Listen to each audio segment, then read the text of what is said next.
పెళ్లికి ముందే నిన్ను తల్లిని చేశాడు. ఇంద్రగాడు చనిపోయిన విషయం దాచిపెట్టాడు. తప్పుల మీద తప్పులు చేస్తున్నాడు. ఇదంతా కరెక్ట్ అంటావా? ఆ తప్పులేవి మనకు కనిపించినట్టు వీళ్ళకి కనిపించట్లేదు నానమ్మా. వీళ్ళు చేసింది తప్పు కాదు, ఒప్పు అనుకుంటున్నారు. వాళ్ళు ఎన్ని తప్పులు చేసినా అడిగేవాళ్ళు లేరని వాళ్ళ ధైర్యం. తెగించిన వాళ్ళు ఇంకేం చేస్తారు? గౌతమ్ గారు ఏ తప్పు చేయలేదండి. జరిగిందేంటో మీకు తెలీదు. చేయని తప్పుకి ఆయన్ని నిందించకండి. అసలు నిజం తెలిస్తే మీరు ఇలా మాట్లాడరు.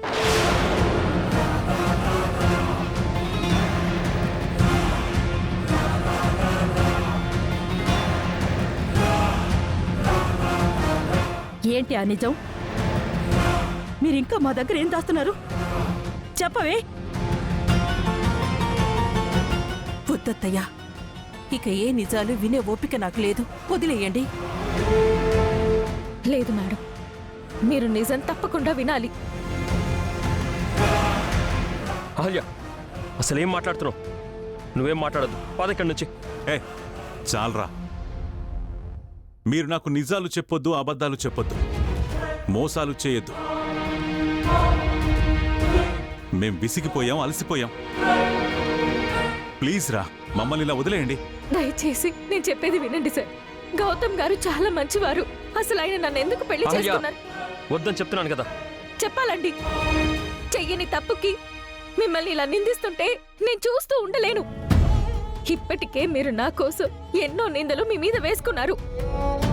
ఈరోజు ఎట్టి పరిస్థితుల్లో వీళ్ళకి నిజం తెలియాలి. ఇప్పుడే నిజం తెలియాల్సిన అవసరం లేదు. ఏంటా అది చెప్తానంటుంది కదా? చెప్పని, అసలేం జరిగింది మీ మధ్య? అవునరా, మీరింకే రహస్యాలు దాస్తున్నారో మాకు తెలియాలి కదా. చెప్పనివ్వు బామర్ది. ఒక్కో నిజం మెల్లగా బయటపడుతుంది కదా. ఆ ఆఖరి నిజం ఏంటో కూడా మాకు చెప్పని. ఈ రోజు నేను నిజం చెప్పే తీరుతాను. ఆయన నన్ను పెళ్లి చేసుకోవడానికి కారణం నేను పెళ్లికి ముందే. చెప్తుంటే అర్థం కావడం లేదా? మన మీద నమ్మకం లేని వాళ్ళకి మనం నిజం చెప్తే మాత్రం నమ్ముతారనుకుంటున్నావా? ఎప్పుడు తెలియాల్సిన నిజం అప్పుడు తెలుస్తుంది. రా. గౌతమ్ గౌతమ్ రా.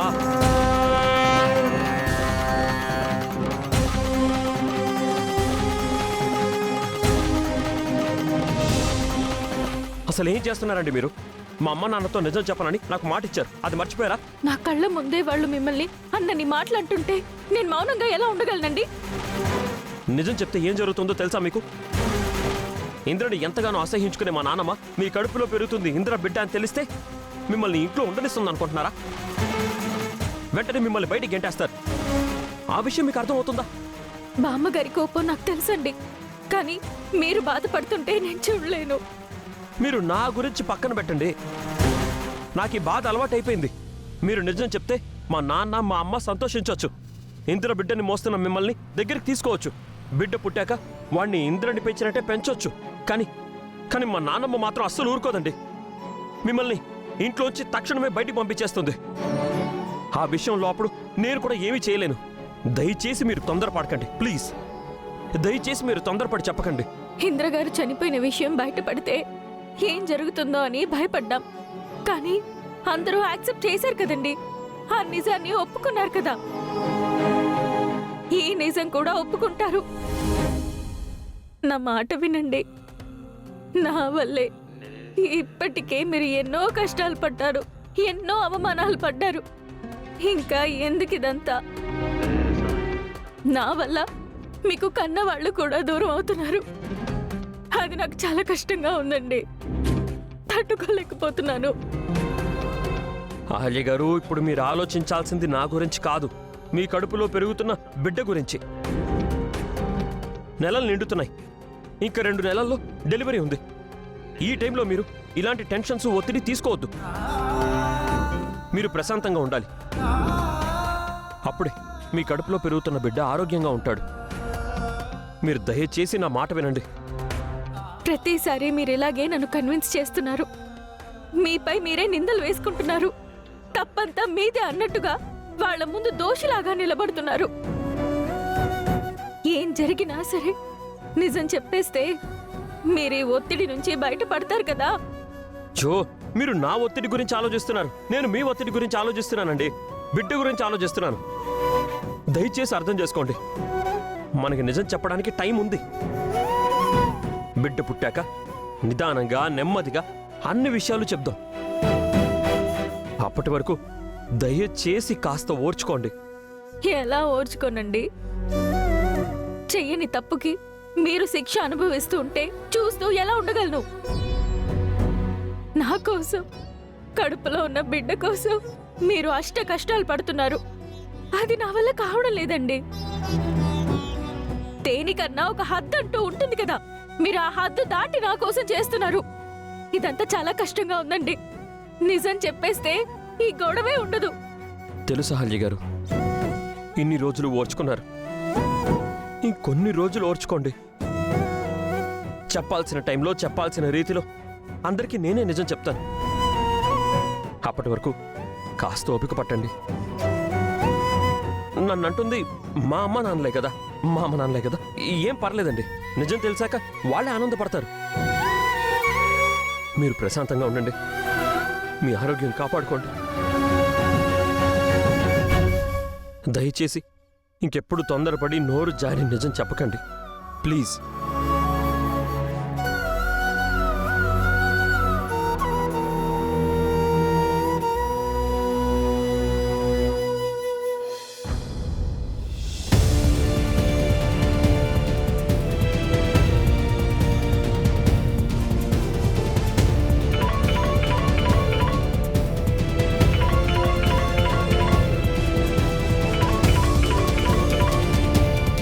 Hello madam. నేను చెప్పిన పని ఎంతవరకు వచ్చింది కార్తీక్? ఊరుకోండి మేడం, మీరేదేదో చెప్తారు, మేమేదో ఒకటి చేస్తూ దొరికిపోతాం. మొన్న ఆల్మోస్ట్ అవంతికని నన్ను ఇంట్లోంచి గెంటేసి వరకు చేశారు.